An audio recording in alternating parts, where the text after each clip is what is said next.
நலம் காண்பது உண்மையான ஆன்மீகம். அதுபோல இல்லாதவர்களுக்கு செய்யும் உதவியை விட இயலாதவர்களுக்கு செய்யும் உதவியே மிகச்சிறந்த உதவியாகும். அந்த வகையில் முக்கணி மனிதநேய அறக்கட்டளை எனும் அமைப்பினர் மற்றும் அதில் உள்ள இளைஞர்கள் ஒன்று சேர்ந்து ஆதரவற்ற நிலையில் உள்ள மற்றும் மனம் நலம் பாதிக்கப்பட்ட மாற்றுத்திறனாளிகள், முதியோர்கள் அவர்களுக்கு தேவையான 1 மாதத்திற்கான மளிகை பொருட்களை வழங்கி வருகின்றனர்.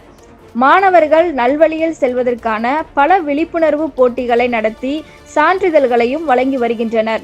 மற்றும் மாணவர்களோடு இணைந்து பல விழிப்புணர்வு பேரணிகளும் நடத்தி வருகின்றனர்.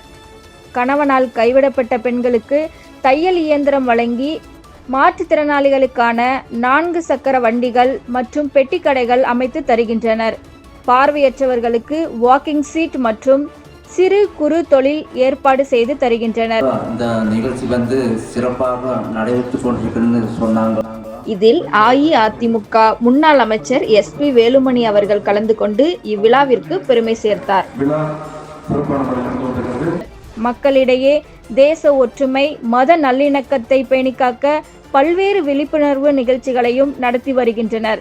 இந்த விழாவை முக்கணி மனிதநேய அறக்கட்டளை நிறுவர் O. இஸ்மாயில் அவர்கள் ஏற்பாடு செய்திருந்தார். விழா மிக சிறப்பாக முடிந்து சிறப்பாக நடத்தி தந்த முக்கணி மனிதநேய அறக்கட்டளை உறுப்பினர்கள், நிர்வாகிகள் அனைவருக்கும் நன்றி நன்றி நன்றி.